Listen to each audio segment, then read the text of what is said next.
The detective and Officer Miller reveal the criminal past of Leo. Elena's eyes are darting, her hands trembling. She is still the primary suspect in this murder. But as the questions rain down, she retreats into the only fortress she has left, her own confusion. Everything is a blur. My head is split in two. We were hoping that your condition has improved and your memory is back. You have to give us a timeline. Did you meet Leo here in Dawson City, or did you meet him in Toronto? I can't tell you what's real. 1 minute I'm in Toronto, and Julian is calling me from the office. He's alive. I can hear his voice. And then, the universe shifts. I'm in this village. Julian is a year on the ground, and a stranger is wearing his face in my kitchen. I'm trying to gain my memories back, but they're fighting me. Elias watches her with a practiced eye. He feels for her, the trauma, the fractured memories. But his gut tells a different story. There's a hollow ring to her words. Elena isn't just a victim of her own mind. She's a woman keeping a secret.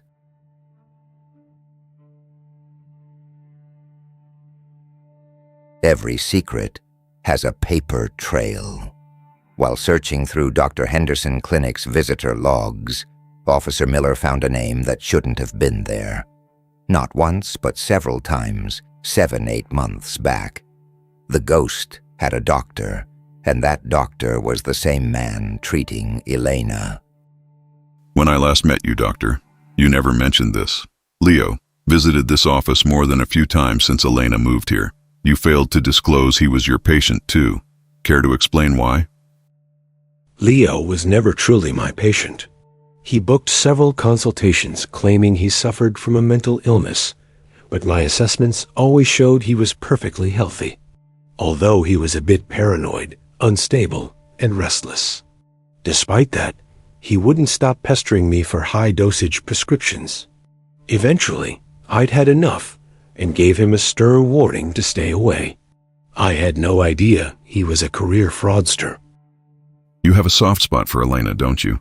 Last time, when I revealed Leo was not her husband and that her real husband died a year ago, you didn't look shocked. You looked relieved. Like you were happy Leo is gone now. That is an outrageous accusation. Of course, I was relieved for Elena when the truth came out. I never liked Leo. If you want my honest opinion, they never looked like a married couple to begin with. There was always something wrong between them. Henderson's defense is as polished as his office, but the tension in the room remains. He admits to the patient-doctor connection, but denies the crime.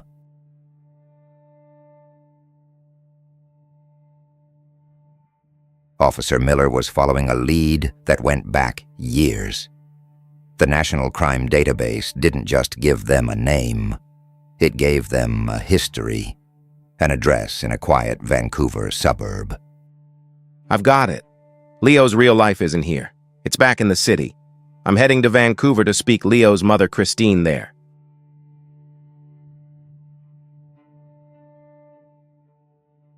A modest, slightly dated living room in Vancouver. The house smelled of stale tea and old memories. Lace doilies sit on the arms of floral chairs. An elderly woman, Leo's mother, Christine, sits opposite Miller. She didn't look like the mother of a master manipulator. She looked like a woman who had spent a lifetime making excuses for a son who never quite went straight. I'm truly sorry to be the one to bring you this news, ma'am. Leo was living with a woman named Elena at the time of his death in a remote town, Dawson City. We are currently treating this as a homicide investigation, and we've uncovered several leads. As his mother, we're hoping you can help us fill in the blanks regarding his past. My Leo, he always had a way with people, especially beautiful women with heavy purses. I remember the name Elena. He met her in Toronto about a year back. What do you mean? Are you sure? Oh, yes. It was more than a year ago in Toronto. Leo came home talking about her Elena. He said they were friends. He was quite taken with her. Leo used to brag about their relationship. Said he was the only one who really understood her, even with her rich husband and her big house. They were close. Miller sat in silence as the weight of the revelation settled. Elena hadn't just met an imposter. She had brought a ghost into her home that she had known for years. The friendship began while her husband was alive, turning her story of a chance encounter into something much more calculated.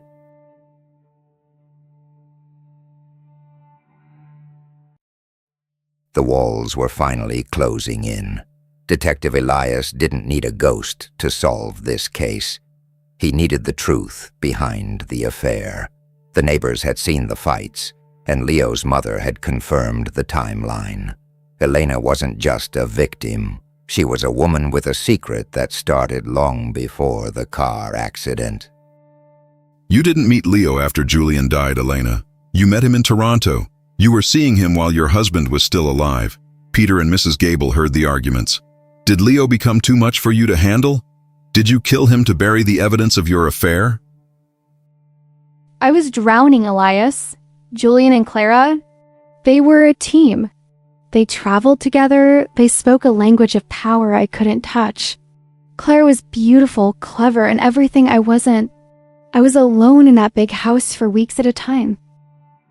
So you found Leo. I met him in a bar in Toronto. He listened. For a moment, I didn't feel like the fragile wife. I admit it, I cheated, but it wasn't a grand romance. I stopped seeing him after a couple of meetings. I tried to fix my marriage. She reveals that it was only after Julian's death that Leo reappeared, using his uncanny resemblance and her drug-induced haze to slip back into her life. Then why call him Julian? Why live the lie for 9 months? The medicine, the pills Dr. Henderson gave me, they blurred the edges of the world. Leo looked so much like him, and my mind wanted Julian back so badly that I let myself believe the lie. The medication was also sealing my memories as well, but occasionally the mist would clear. When I clawed my way back to the real world, I could sense something was not right. You grew suspicious. Yes, he was forceful, desperate, like a man running out of time. He was obsessed with the trust Julian and I had built, constantly digging for the exact numbers. When my brother Harry reached out for help, Leo was furious. He tried to control my every decision. He was getting restless, his greed making him bolder and more intrusive by the day. He even reached out to Sarah and Marcus. And the note? I remember now. I wrote it. He wanted us to travel to the countryside. The note was to remind myself that if I woke up and he was gone, or if I had to run, that it wasn't a hallucination. It was a choice. I was fighting back. The revelation changes everything. Elena wasn't just a bystander in her own life. She was a woman playing a dangerous game of cat and mouse with a professional scammer.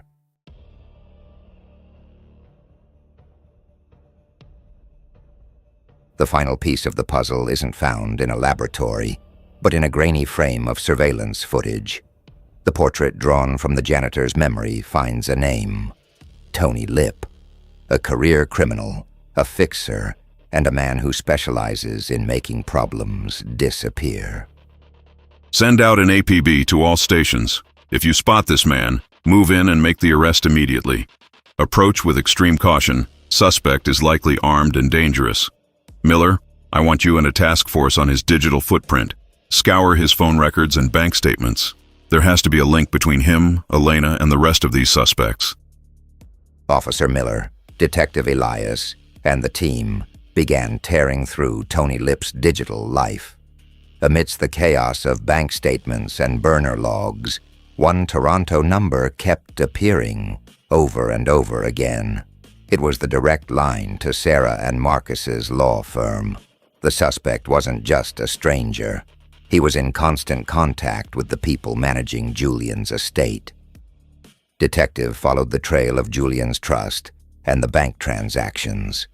Sarah and Marcus have been bleeding it dry since the car accident, covering the holes with forged signatures.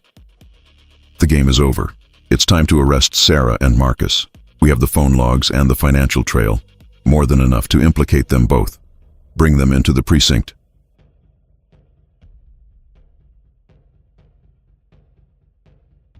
You're smart, Sarah. Marcus. But you aren't nearly as smart as you think you are. Let's look at the breadcrumbs you left behind. Exhibit A. When I first called to confirm you managed the trust, you immediately pointed the finger at Sheila and Harry. It was a textbook play, a deliberate attempt to divert our focus to Elena's family before we could even ask a question. Mother Sheila and brother Harry are both listed as beneficiaries of Julian and Elena's trust. If we liquidate the trust, they will be getting a sizable chunk of the assets along with the others. Exhibit B. When I pressed for financial details, you were all too eager to tell me about Harry's massive debts. Another diversion. You wanted us looking at a desperate brother instead of looking at the ledger. I'm not sure if Elena mentioned this, but her brother Harry is underwater. A failed business venture left him buried in debt. He approached her, begging for a massive loan to clear his name. Elena actually reached out to Marcus and me to see if the trust could cover it. Leo wasn't happy about the situation. I suspect there was a major disagreement brewing between him and Harry. Exhibit C. Elena confirmed that Leo reached out to you personally about that trust. Yet, during our entire phone conversation, you never once mentioned his name. Why stay silent about a man who was asking about your trust? He even reached out to Sarah and Marcus. Exhibit D. We took a look at the trust finances ourselves. You haven't just been managing it, you've been hemorrhaging it. You've been systematically bankrupting Julian's estate since the day he died. Exhibit E. Then there's the smoking gun. Your firm has been trading calls with Tony Lip, the primary suspect in Leo's murder. How does a high-end law firm end up with a killer on speed dial? Exhibit F. And the final nail in the coffin. I've just been informed that you were in constant contact with Leo on his burner phone. You weren't just his lawyers, you were his handlers. Do I need to keep going, or are you ready to cough it up? You can make this easy and talk now, or you can play it difficult. And I'll personally make sure you rot in a cell until the day you die. Your choice. It started small. Marcus and I were siphoning off minor amounts while Julian was still alive. Just enough to live well, but not enough to be noticed. But after the accident, greed took the wheel. We stopped skimming and started stealing. We were aware of Elena's insecurity about Clara. We'd seen her with Leo in the city. We knew she was stepping out when Julian was away. We didn't interfere. Why would we? We didn't want Julian's attention back to his home life and subsequently to the trust. But we aren't fools. Being at the law firm, we ran a background check on Leo the moment we saw him. We knew exactly what he was, a career fraud, a bottom feeder. He vanished for a while after they broke up, but the moment Julian was in the ground, Leo crawled back out of the woodwork. Everything was fine until Harry reached out to Elena about his debt. Elena decided to play the savior. She started taking a deep interest in the trust, asking difficult questions, tracking transactions. We were at risk of being exposed. That's when we brought Leo into the fold. We promised him a massive cut if he could eliminate the problem. If he could eliminate Elena. The move to Dawson City was Leo's masterpiece. He wanted her isolated. The plan was to drive her insane, kill her, and frame it as a suicide fueled by her mental collapse. He'd vanish with the cut, and we'd be in the clear. Explain Elena's mental episodes. He faked his mental illness and met Dr. Henderson to steal letterheads from Dr. Henderson's clinic to forge prescriptions, pumping her full of heavy narcotics to keep her in a state of permanent amnesia and hallucinations. But then the neighbors arrived, Mrs. Gable and that man, Peter. They gave Elena a lifeline. Suddenly, Leo couldn't find a moment alone to finish the job. He got desperate. Why did you hire Tony Lip? Leo eventually hatched a plan to lure her to that abandoned warehouse and end it. He told us everything. But Marcus and I realized Leo was a loose end. We decided to double bluff him. We figured if Leo was the one who turned up dead, the police would blame the crazy wife. The trust would stay under our control forever. So we hired Tony Lip to meet Leo in that warehouse and make sure he never walked out.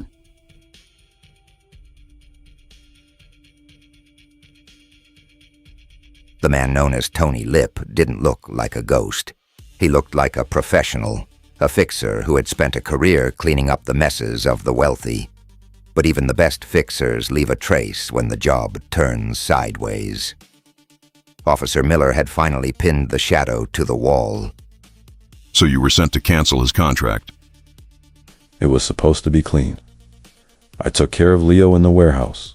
Quick, professional. But the girl, Elena, she was faking to be drugged. She heard the shots. She ran into the supermarket while I was cleaning the crime scene. I saw the janitor calling the cab and sending her back to home. My job was anyway not to do anything with Elena. The case is closed, but the scars remain. Sarah and Marcus face a lifetime of prison for theft and conspiracy to murder. Tony Lip has admitted to pulling the trigger in the warehouse. And Elena, she is finally free of the ghosts, but she is the only one left to tell the story of the man she loved once and the man who was killed twice.